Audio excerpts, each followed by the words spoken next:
Welcome back to our YouTube channel Neha ma'am and DJ sir. इस video में मैं लेके आई हूँ 12th क्लास की आपके चैप्टर नेम है इंडिगो। इंडिगो जो है आपके राइटर ने एक महात्मा गांधी की जो बुक है उसकी एक पार्ट लिया है। इन्होंने जो राइटर ने एक बुक लिखा है ना महात्मा गांधी पर, उसका एक एक्सट्रैक्ट है इंडिगो, छोटा सा पार्ट है जिसमें आपको महात्मा गांधी के बारे में पढ़ना है, जो कि पहले शेयर क्रॉपर जो हुआ करते थे ना, जो वो पीजेंट्स होते, जो किसान होते थे, उनके लिए इंडिगो की खेती के इंडिगो क्रॉप के खिलाफ जो महात्मा गांधी ने उन लोगों का साथ दिया, उनके साथ लड़ाई लड़े, उसी पर बेस्ड है ये पूरा आपका इंडिगो चैप्टर। जैसे कि आप सभी ने अगर पार्ट 1 वीडियो नहीं देखा है ना तो पहले देख लें, क्योंकि इसका पार्ट 2 वीडियो है, इसमें हम आगे का चैप्टर कवर करेंगे। बच्चों को ये चैप्टर बहुत टफ लगे हैं, मैंने बहुत आसान वे में समझाया है, तो आप पार्ट 1 जरूर देखिए। पार्ट 1 पार्ट 2 जब आप देख लेंगे ना तो आपको चैप्टर बहुत अच्छे से समझ में आ जाने वाले हैं। तो यहाँ पे महात्मा गांधी बिहार के नहीं होते हुए भी वो यहाँ पे आए हैं, बिहार के चंपारण जिले में, और यहाँ पे वो आकर के यहाँ पे वो उनके लिए जो किसान है यहाँ के, जो कि पीजेंट्स हैं, जो शेयर क्रॉपर्स हैं, वो सबके लिए वो लड़ाई लड़ रहे हैं। तो पहले महात्मा गांधी के लिए गाना हो जाए, वंदे में था दम वंदे मातरम। तो स्टार्ट कर लेते हैं अब हम पार्ट 2 वीडियोस का कहानी। तो जैसा कि पिछली वीडियो में हमने यहाँ तक पढ़ा था कि जो पुलिस ने इनको एक नोटिस दिया था कि इनको चंपारण छोड़ के जाना होगा, चंपारण जिले को छोड़ करके जाना होगा जहाँ की वो अभी रह रहे थे। तो इस वजह से क्या करते हैं ये कि क्योंकि जब आपके ब्रिटिश जो है आपके खिलाफ कुछ नोटिस निकाले हैं, तो अगर आप उसको तोड़ते हो ना, अगर आप उसको नहीं मानते, उसको डिनाई कर देते हो, तो ये वहाँ का उनका एक रूल ब्रेक होता है, जिसके लिए आपको कोर्ट में भी पेश किया जाएगा, आपके खिलाफ केस बन जाएगा। लेकिन वो यहाँ पे क्या करते हैं, जानते हुए भी वो क्या करते हैं कि उस नोटिस से डिनाई कर देते हैं, उसमें लिख करके भेज देते हैं नोटिस के पीछे कि वो नहीं जाने वाले हैं चंपारण को छोड़ करके, क्योंकि वो यहाँ किसान के लिए लड़ाई लड़ने आए हुए हैं। तो फिर क्या होता है कि अब उनके खिलाफ कोर्ट में उनकी सुनवाई है अगले दिन, और उनको कोर्ट में बुलाया जाता है। तो अब जैसा कि उनको पता है अगले दिन उनके कोर्ट में सुनवाई है, अब इस रात क्या करते हैं, जैसे कि कल सुनवाई, आज रात क्या करते हैं महात्मा गांधी, पूरी रात लॉयर्स वगैरह के साथ मिल करके मोतीहारी में ही वो यहाँ पे पूरी रात काम करते हैं, पूरी रात जागे रहते हैं, रात भर नहीं सोते हैं। जैसे कि उनको पता है कि हो सकता है कल मुझे जेल हो जाए, तो जेल में तो जाकर के सोना ही है, तो फिर यहाँ आज तो रात भर वो जग के काम करते हैं। अब इसके बाद अगले दिन जब उनको जाना था वहाँ, तो क्या होता है ना कि वहाँ के जो किसान थे, जो पीजेंट्स थे, जो शेयर क्रॉपर्स थे, उनको पता चलता है कि जो उनके लिए बाहर से उनकी लड़ाई लड़ने आया है, उनके हित के लिए लड़ने आया है, तो वो सब क्या करते हैं कि आ जाते हैं कोर्ट के बाहर। भारी भीड़ इकट्ठा हो जाती है कोर्ट के बाहर। अब क्या होता है, यहाँ पे ब्रिटिशर जो, तो वहाँ के जो उनके जो पुलिस थे वो सब डर जाते हैं कि भाई, फिर महात्मा गांधी को ही कहते हैं कि आप ही इन लोगों को समझाओ, ये यहाँ पे नाड़े वाड़े लगा रहे हैं, डरा रहे हैं हम लोगों को। तो महात्मा गांधी जाते हैं और कहते हैं कि जीत के लिए मुझे यही जोश चाहिए था, तुम लोगों में इस जोश की ज़रूरत है, बस इतना कहते हैं। इसके बाद वो अंदर जाते हैं कोर्ट के अंदर। तो कोर्ट के अंदर जाते हैं, जैसे कि यहाँ पे उनके खिलाफ एक इशू जो है सम्मन हो रखा है रूल ब्रेक का। तो अब भाई उनकी जैसे पेशी होती है ना, उसमें जाके खड़े हो जाते, कटघरे में खड़े हो जाते हैं, सामने जज साहब बैठे, बोलते हैं क्यों भाई तुमने रूल ब्रेक किया है। तो ये कहते हैं कि हाँ, I am a rule breaker. ये एक लाइन है जिसको कि इन्वर्टेड कॉमा करके आपके बुक में दिया गया, yes I am a rule breaker. यहाँ वो कहते हैं कि मेरे कहने का मतलब ये नहीं कि भाई रूल तोड़ने में बड़ा मजा आता है, यहाँ के लोग भी सब तोड़ो रूल, मैंने ये थोड़ी ना सिखाया। मैंने इसलिए रूल तोड़ा है, मैंने किसी के अच्छे के लिए तोड़ा है, इसलिए तोड़ा है क्योंकि मैं किसी के लिए हित के लिए लड़ने आया। अब आप कह रहे हो मुझे चंपारण छोड़ के चले जाओ, तो इनकी मदद कौन करेगा, ऐसे कैसे छोड़ के चला जाऊँ, तो मैंने किसी के अच्छे के लिए इस रूल को तोड़ा है, तो मुझे कोई प्रॉब्लम नहीं है, yes I am a rule breaker.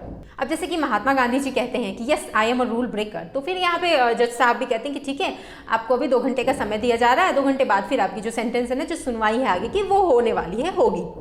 तो ये कहते हैं ठीक है। अब जैसे कि 2 घंटे बाद इनका फिर से सुनवाई होता है, तो सुनवाई में कहते हैं जज साहब कि तुम बेल भर के दे दो और जाओ यहाँ से। तो ये कहते हैं कि भाई मैं मत्थे पे ये रूल ब्रेकर का टैग लेके थोड़ी ना कहूँगा, मैंने कह दिया yes I am a rule breaker, इसका मतलब ये थोड़ी ना कि अब मेरे ऊपर टैग लगा दोगे और केस को ख़त्म भी नहीं करोगे और मुझे यहाँ से भेज दोगे। नहीं भाई, मैं बेल वेल नहीं भरने वाला हूँ, मैं अपने ऊपर जो मेरे खिलाफ जो केस हुआ है, जो मेरे ऊपर ये टैग लगाया गया है ना रूल ब्रेकर का, मैंने कुछ अच्छे के लिए रूल ब्रेक किया है, मैंने कुछ गलत नहीं किया है, तो इसलिए मेरा ये जो केस है ये बंद होना चाहिए, इसके बाद ही मैं यहाँ से जाऊँगा। तो वो कहते हैं कि ठीक है, तुम्हारा ये जो केस है ना, इसका जो सुनवाई है, जो आगे का प्रोसीडिंग है, जो इस पर सेंटेंस होने वाला, वो अब सेवरल डेज लेटर होगा। ये एक लाइन है, सेवरल डेज लेटर होगा, ठीक है, ये भी आपके बुक में दिया हुआ है। तो ये लाइन है कि सेवरल डेज लेटर होगा आपका ये आगे का सुनवाई। तो यहाँ से इनको छोड़ दिया जाता है कोर्ट से, अब जैसा कि ये घर जाते हैं, अब यहाँ पे जो ब्रिटिशर्स वगैरह थे ये लोग भी थोड़े डर जाते हैं, जो वहाँ के जो पीजेंट्स थे ना, जो किसान वगैरह थे, जो किस तरह से उनके लिए लड़ने के लिए आ गए थे, कोर्ट के बाहर ऐसे नारे वारे लगा रहे, तो ये भी थोड़ा सा डर गए थे। अब इसके बाद क्या होता है, वो जब जाते हैं महात्मा गांधी, तो जब वो अपने साथ में जो कि ये आपके राजेंद्र प्रसाद हैं, लॉयर्स वगैरह जो सब थे, उनके साथ जब बैठे होते तो वो पूछते हैं कि अगर मुझे जेल हो जाता तो तुम लोग क्या करते। बड़ा प्यार से पूछते हैं महात्मा गांधी। तो ये लोग कहते हैं कि भाई क्या करते, जब आप ही को जेल हो जाता, आप हित के लिए लड़ने आए, आपको जेल हो जाता तो हम अपने घर चले जाते और क्या करते। तो भाई महात्मा गांधी को हर्ट हो जाता है, थोड़ा सा बुरा लगता है, मुंह ऐसे उतार लेते हैं वो अपना। तो राजेंद्र प्रसाद को रियलाइज़ होता है कि भाई जिस मिट्टी में हम पले बड़े हैं, ये बंदा तो यहाँ का है भी नहीं, जो महात्मा गांधी जी हैं वो तो यहाँ के है भी नहीं, फिर भी आकर के यहाँ के लोगों के लिए, यहाँ के किसान के लिए लड़ाई लड़ रहे हैं, और हम यहाँ के होकर के भी इनसे भारी फी लेते हैं और हम घर चले जाएंगे अगर महात्मा गांधी को जेल हो जाएगा। तो अगर ये जेल जाने के लिए तैयार है इन लोगों के लिए, तो हमें भी तो, हमारा भी तो बनता है ना भाई, हम यहाँ की मिट्टी में पले बड़े, यहाँ का लिट्टी चोखा हमने खाया है, तो भाई दम तो हम में भी है ना। तो राजेंद्र प्रसाद जी कहते हैं कि नहीं, हम भी आपके साथ जेल चले जाएंगे, अगर आपको जेल हुआ ना आगे भी तो हम आपके साथ जेल चले जाएंगे। तो यहाँ महात्मा गांधी जो है खुश होते हैं और वो एक लाइन बोलते हैं, the battle of Champaran is won. तो यहाँ वो ये लाइन बोलते हैं, the battle of Champaran is won. कहने का मतलब है कि जब ये लॉयर्स वगैरह और ये सब हमारे साथ एकजुट होकर के यहाँ के पेजेंट्स के साथ खड़े हो जाएंगे तो बैटल तो ऐसे ही जीत लिया, इन लोगों ने जीतना ही है, क्योंकि ये लोग भी तो परेशानी करते थे, लॉयर्स वगैरह या फिर ब्रिटिशर्स वगैरह। अगर ये लोग एक साथ एकजुट हो जाएंगे पेजेंट्स के साथ तो हमने चंपारण का जो ये बैटल है ये तो ऐसे ही जीत लिया। अब इसके बाद क्या होता है कि फर्स्ट टाइम सिविल डिसोबीडियंस जो है वो स्टार्ट होता है। जैसे कि जो ब्रिटिशर्स कह रहे हैं हम उनकी बात को नहीं मानेंगे, उसको डिनाई करेंगे और अपने हिसाब से करने लगेंगे। तो पहली बार यहाँ पे डिसोबीडियंस भी स्टार्ट हो जाता है। कुछ समय बाद लेफ्टिनेंट गवर्नर जो है वहाँ के वो बताते हैं कि जो महात्मा गांधी के ऊपर जो केस है उसको भी खत्म कर दिया जा चुका है। तो भाई महात्मा गांधी खुश हो जाते हैं कि चलो केस भी खत्म हो गया। वहाँ के लोग, महात्मा गांधी से ज़्यादा वहाँ के लोग खुश हो जाते हैं कि चलो भाई केस तो खत्म हुआ है, इनके ऊपर से फालतू में जो केस लगा रखा था ये हमारी मदद के लिए आए थे। अब महात्मा गांधी एक फार फ्लंग इंक्वायरी बैठाते हैं जिसमें कि वो 10,000 करीब उसमें वो रिपोर्ट्स तैयार करते हैं। सारे अलग अलग किसान के जो एक होता है ना, जो उनकी जो वो बोलते हैं, जो उनकी जो भी उनकी जो रिपोर्ट्स थे, जो भी उनके जो कंप्लेंट्स थे, वो सारे का एक प्रूफ तैयार करते हैं। 10,000 वो रिपोर्ट्स तैयार करते हैं, अलग अलग किसान के, अलग अलग पीजेंट्स के प्रॉब्लम, सारे प्रॉब्लम्स मैंने आपको चैप्टर्स में स्टार्टिंग से बता रखे हैं, किस तरह से इनसे ज़बरदस्ती ये नील की खेती यानी कि इंडिगो की खेती करवाई जाती है, कैसे अगर इनकी कमाई नहीं भी हो तो भी इनसे जबरन पैसा वगैरह वसूला जाता है। साथ में इनको एक टैक्स भारी, मतलब अगर इनको कमाई नहीं भी हो तो भी इनको एक भारी मोटा रकम टैक्स का भरना पड़ता है। इंडिगो की खेती की अच्छी कमाई में से उनको कुछ भी नहीं मिलता है। इनकी पत्नियां जो हैं, किसान की जो पत्नियां हैं, वो उनके आगे पीछे चाकरी करती रहती हैं, उनके परिवार के आगे पीछे उन्हीं के काम में लगी रहती हैं। बच्चों से भी मजदूरी कराई जाती है, लेकिन इन लोगों को भरपेट खाने पीने को भी नहीं मिलता है। गंदे कपड़े, जैसे तैसे ये लोग अपनी ज़िंदगी काट रहे हैं। बहुत सारे कंप्लेंट्स होते हैं उन लोगों के खिलाफ जो उन लोगों ने गलत किए होते हैं, तो वो सारे ये लोग पूरा रिपोर्ट्स तैयार कर लेते हैं महात्मा गांधी, जो कि फार फ्लंग इंक्वायरी के अंदर वो लोग तैयार करते हैं। अब जून के महीने में क्या होता है कि लेफ्टिनेंट गवर्नर ऑफ चंपारण जो है सर एडवर्ड गिड, वो इनको बुलाते हैं महात्मा गांधी को मिलने के लिए। यहाँ पे इनकी कुछ सुनवाई होनी होती है, तो उनसे मतलब बातचीत वगैरह होता है, फेस टू फेस इनके इंटरव्यू लिए जाते हैं। लेकिन महात्मा गांधी को थोड़ा यहाँ डर लगता है कि हो सकता है कि उनको गिरफ्तार कर लिया जाए, इसके बाद वो यहाँ वापस नहीं आए। तो जो इनके साथ जो राजेंद्र प्रसाद थे, जो लॉयर्स थे, उन सबसे ये बोलते हैं कि अगर मैं वापस नहीं आया ना, तो अब जो भी यहाँ से आगे का जो भी चीज़ है, रिपोर्ट्स जो भी सारी चीज़ें हैं, वो सब तुम लोगों को ही संभालना होगा। इसके बाद वो चले जाते हैं मिलने के लिए सर एडवर्ड गिड से। अब वहाँ इनके 4 इंटरव्यू होते हैं, उनके साथ इनके महात्मा गांधी के 4 इंटरव्यू होते हैं। 4 इंटरव्यू के बाद क्या होता है कि वहाँ पे अब इनके लिए कमेटी बैठाया जाता है, जिस कमेटी का नाम था official committee for inquiry of sharecroppers. ये करके एक उनके यहाँ पे ये बैठाया जाता है, जिसके की जो एक कहते हैं ना कि जिसके की रिप्रेजेंटेटिव जो है वो महात्मा गांधी, जो कि सोल रिप्रेजेंटेटिव बनते हैं फार्मर्स की तरफ से, जो पीजेंट्स हैं ना यहाँ के, जो शेयर क्रॉपर्स, उनकी तरफ से उनकी बात को रखने के लिए सोल रिप्रेजेंटेटिव जो है महात्मा गांधी बनते हैं। साथ में यहाँ पे जो लैंडलॉर्ड्स हैं ना, जो ब्रिटिश हैं, जो गोड़े हैं, वो भी आते हैं यहाँ पे, अटेंड करते हैं जहाँ इनकी सुनवाई होती है। और उसमें क्या होता है, महात्मा गांधी पूरे एविडेंस के साथ सब कुछ प्रूफ दे देते हैं, क्योंकि इनके पास तो सारे रिपोर्ट्स सब इन्होंने तैयार कर रखे थे। रिपोर्ट्स के साथ वो प्रूफ देते हैं कि कितना इनके साथ एक तो अनफेयर डील्स हुए हैं, किस तरह से इनके साथ जाती हुई है, ज़बरदस्ती इंडिगो की खेती कराई गई है, इनसे पैसे वसूले गए हैं झूठ मूठ का, किस तरह से ये सारी चीज़ें यहाँ पे प्रॉब्लम जो है वो रखा जाता है। अब इसके बाद क्या होता है कि जो वहाँ के जो लैंडलॉर्ड्स थे ना, जो कि ब्रिटिशर्स थे, वो क्या करते हैं कि एक्सेप्ट कर लेते हैं अपनी बात को कि हाँ भाई हमने तो किया है, जाति तो किया है, फिर अनफेयर डील तो किया है, झूठ मूठ के पैसे भी वसूल लिए हैं। तो अब कहते तो क्या अब हमें 100% वो पैसे वापस करने होंगे, उनके पैसे।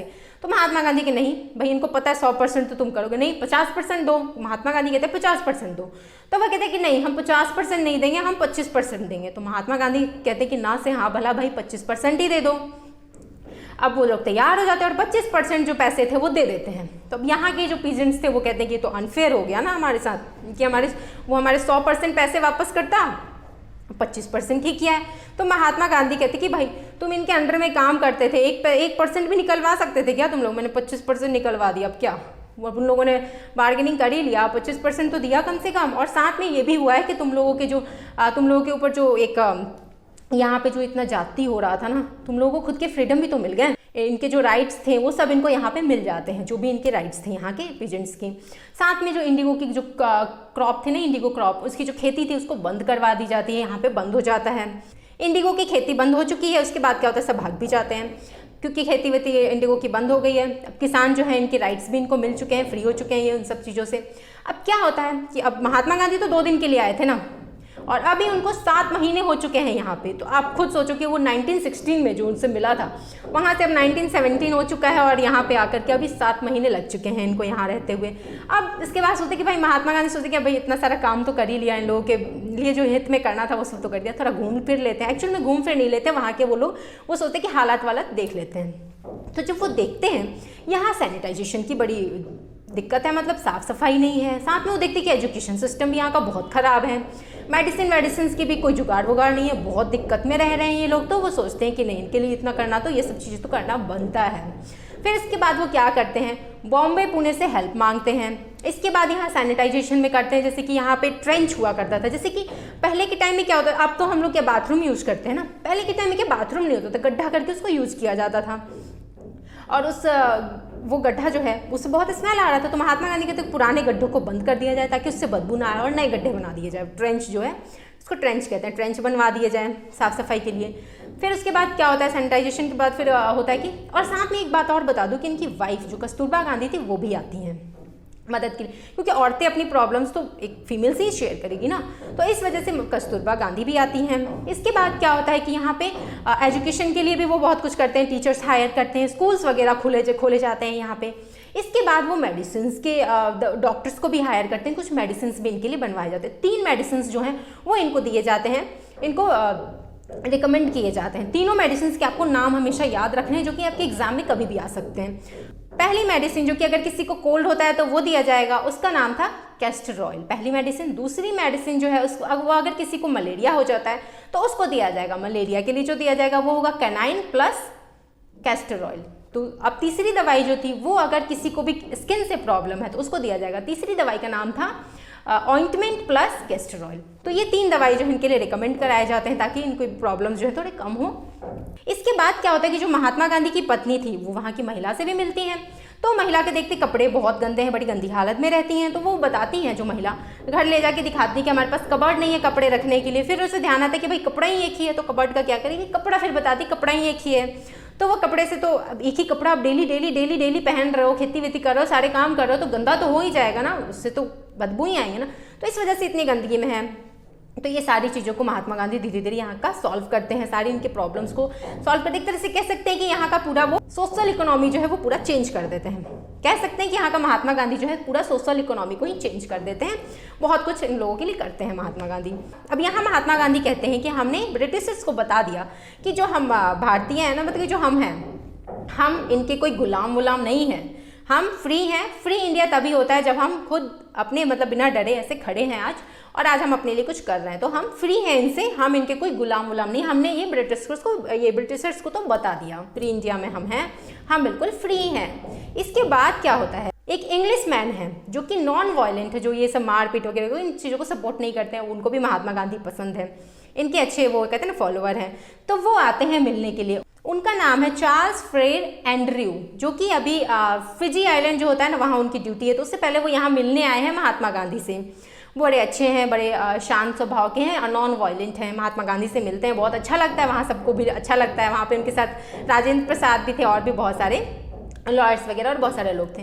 तो ये लोग क्या सोचते हैं ना, जब महात्मा गांधी उससे मिलते हैं, बातचीत करते हैं, उसके बाद ये लोग जो इनके साथ थे ये सब सोचते हैं ना कि क्यों ना भाई, इतना सीधा साधा है, भले ही ब्रिटिशर्स हैं, तो इसको हम क्या करते हैं ना, अपने टीम में ले लेते, अपने साथ ले लेते हैं। तो क्या होगा भाई, हम स्कूल में नहीं करते, अपने टीम में ले लो, जो स्ट्रॉन्ग दिखे कि लड़ लेंगे सामने वाले से। तो वही ये भी सोचते हैं कि भाई इसको अपने टीम में ले लेते हैं। तो महात्मा गांधी इनको ये चीज़ यहाँ पे एक सेल्फ डिपेंडेंट भी समझाते हैं कि नहीं, हमें खुद पर आधारित होना है। महात्मा गांधी समझ जाते हैं कि ये जो है ये डर रहे हैं, इस वजह से ऐसा कह रहे हैं कि हम इनको अपनी टीम में कर लें और हम उनसे लड़ेंगे। तो कहते हैं कि नहीं, हम ब्रिटिशर्स वगैरह का या किसी का हेल्प नहीं लेंगे, हमें अपने खुद पे आधारित होना है, सेल्फ डिपेंडेंट होना है, खुद से लड़ना होगा, अपने अंदर का जो डर है ना उसको भगाना होगा। ये नहीं कर सकते यार भाई उसके पीछे छुप जाओ, उसके पीछे छुप जाओ, ये करोगे तो नहीं चलने वाला है। महात्मा गांधी यहाँ पे सेल्फ डिपेंडेंट भी समझा देते हैं। इसके बाद जो राजेंद्र प्रसाद है ना, वो एक लाइन बोलते हैं, वो लाइन आपको याद रखना है। एक तो मेडिसिन से भी एग्जाम में आते हैं क्वेश्चंस, बहुत सारे क्वेश्चंस बनते हैं, लेकिन मेडिसिन से भी मैंने बताया आपको कि इंपॉर्टेंट 100% उससे क्वेश्चन तो बनने वाला एग्जाम में। साथ में यहाँ पे भी आपको पूछा जा सकता है कि ये लाइन किसने बोला है, he read our mind. Inverted comma में आपके बुक में भी होगा ये, ही रीड आवर माइंड। ये लाइन राजेंद्र प्रसाद ने कहा था। क्यों कहा था? क्योंकि यहाँ महात्मा गांधी इन लोगों का बुद्धि पढ़ लेते हैं कि भाई ये लोग डर रहे हैं, डर की वजह से कह रहे हैं कि इनको अपनी टीम वीम में शामिल कर लेते हैं, लड़ लेंगे साथ में खड़े होकर के। तो महात्मा गांधी यहाँ सेल्फ डिपेंडेंट भी सिखाते हैं इन लोगों को। तो इस तरह से वो चंपारण जिले की, यहाँ के लोगों की मदद करते हैं। यहाँ के जो पीजेंट्स थे, जो किसान थे, जो एक बहुत समय से एक अनफेयर डील के साथ चलते आ रहे थे, बीच में बहुत परेशानी को भी फेस करते हैं। तो इसके साथ ही महात्मा गांधी इनको इन सब चीज़ों से छुटकारा भी दिलाते हैं, साथ में इनको सेल्फ डिपेंडेंट भी सिखाते हैं ताकि आगे चल के भी कोई प्रॉब्लम आए तो ये लड़ सकें उन चीज़ों से। तो ये थी आपकी इंडिगो चैप्टर। आई होप आपको चैप्टर अच्छे से समझ में आ गए होंगे। जाते जाते महात्मा गांधी से रिलेटेड एक गाना हो जाए। मुझे ये गाना बहुत अच्छा लग रहा है इस स्टोरी से रिलेटेड। वंदे में था दम, Vande Mataram. Thanks for watching and happy learning. और अगर वीडियोज अच्छे लग रहे हैं ना तो चैनल को जल्दी से सब्सक्राइब कर लो और वीडियोज़ को अपने दोस्तों में ज़रूर शेयर करो।